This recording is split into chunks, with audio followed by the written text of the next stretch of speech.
está la familia? Entonces, ¿Dónde está la familia? Mira, tranquilo, tranquilo. Okay. ¿Tranquilo a quién? A mí no me grites. ¿Por qué? Ok, a mí no me grites, tranquilo. Se arregla. Así, ¿se me entiende? Entonces eso de luego sabía. ¿Sí me entendió? Las cosas se entienden.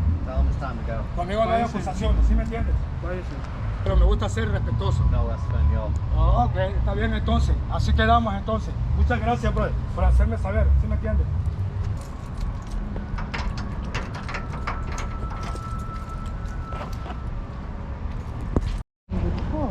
Did he think his family was in there? Yeah, he thought his family was in there, and then he basically called me a liar. And that's what pissed me out when he started talking spirituality. Then he goes, "I can tell you're an evil spirit." I'm like, "Yeah, I am, but I come with respect." And he goes, "You could have my family in there." I'm like, Yeah, "No, I don't." he ran up on me out there pointing the container, talking about his family. So I wasn't even going to come get you until he started talking about his family. I was like, well, maybe his family's hurt. Maybe he's trying to explain to us that his family's hurt back there. Let me see. But when I saw you get fired up, I was like, okay, we're gonna beat Because he's disrespecting the house. Yeah, bro. yeah, yeah, I don't yeah. like that. Yeah. He was gonna get beat the fuck up had he put any swung or anything on you. He wasn't trying to do none of that. He's just tripping on drugs. I stay calm for a reason, man. Tripping on a drug. Look at him, let Chuck out there. Chuck wouldn't have had none of that. Ain't that right, Chuck? Play lo-fi. Lo-fi beats on Spotify.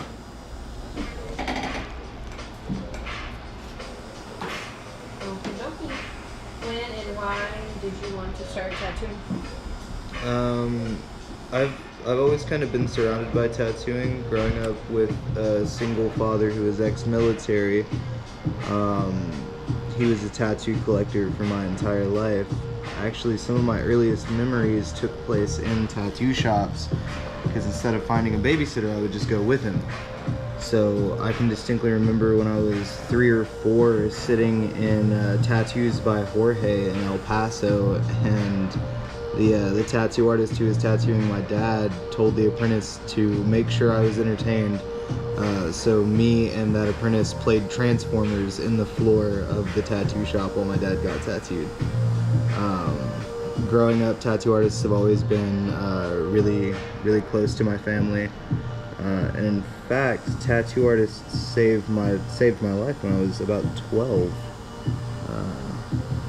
My dad fell into really, really bad health, and they would show up, and we'd hear a knock at the door, and they would show up and go, "Oh, we accidentally ordered too much food. Here you guys go."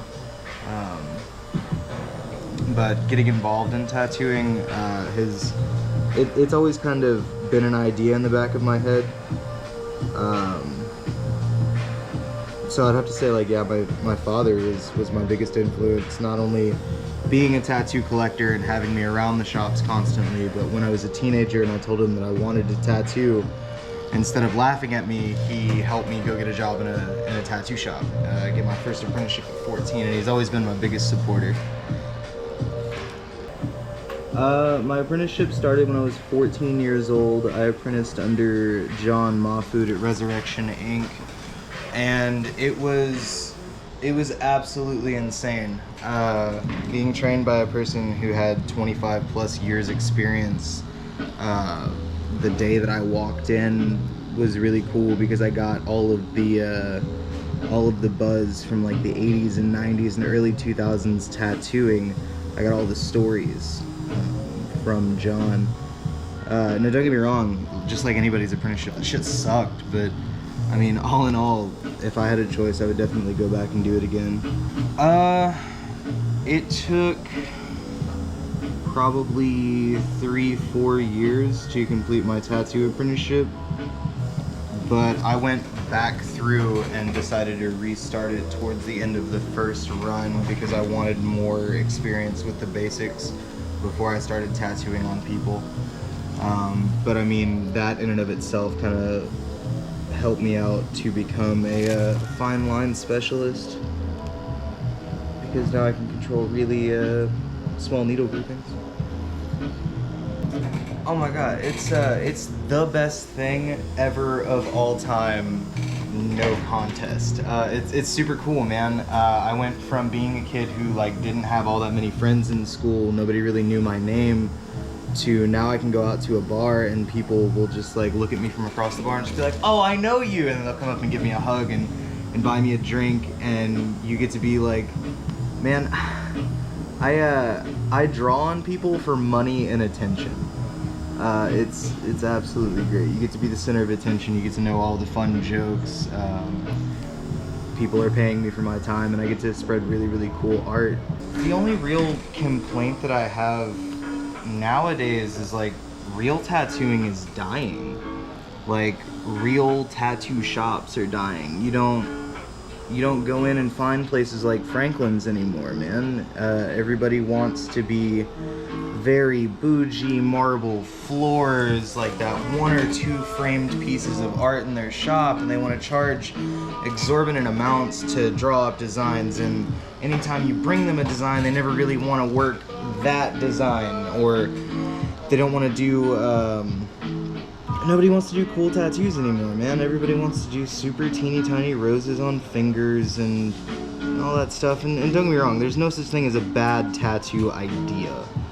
Everybody deserves a good tattoo, but I think the biggest problem facing the industry these days are the tattoo snobs, like the people who come in and they want to run, I don't know, it's not, tattoo shops are supposed to be a little grimy, clean, but you know, they're supposed to have that magic when you walk in, the neon, the flash, all the colors, you know? Art from famous artists, art from famous tattoo artists. I think if you accumulate enough stuff from enough points in time, it gives more soul to the place you're working in and the place you're getting tattooed in. I mean, dude, I miss when tattoo shops were about rock and roll and Harley Davidsons and cool tattoos and, you know, loud, bright, fast. The difference between tattooing in a small town like Tyler and tattooing in a metroplex like Dallas is it's night and day. Yes, the money is better, and that's gonna be the thing that everybody automatically jumps to, but it goes past that. Like you have to throw yourself into it more. For instance, man, like I sleep here 6 days a week, you know, just to make sure that I'm here when the walk-ins come in. And that's another thing, like, dude, the clients, the walk-ins out here, they're crazy. You never know what's gonna walk through that door, what you're gonna be doing. I mean, shit, I didn't know I was gonna be doing an owl until about 30 minutes before this gentleman walked in. And that's a little bit more of the magic. In a small town, you kind of have to work off of your clientele list, and you kind of know what everybody's style is. So when that text message or email comes across your screen, you're like, oh, cool, I'm doing anime, or I'm doing, you know, I'm doing script, I'm doing neo-trad, I'm doing Japanese traditional. But out here, you have no idea what's going to come through the door, and it's really, really, really fucking cool. I get to meet and hang out with new, exciting people every day. But I mean, there are downsides. Like I said, I'm up here 6 days a week, and I'm 100 miles from home, from my friends, family, girlfriend, dogs.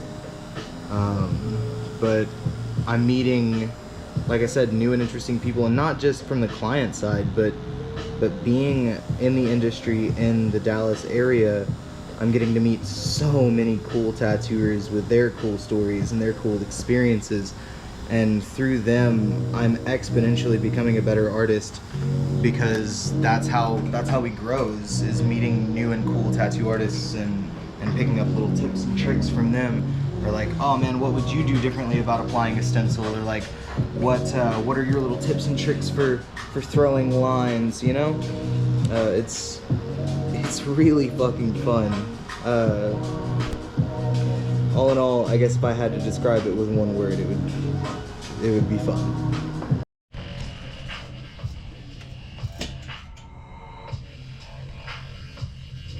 Was I right about his line work? Yeah, that's badass.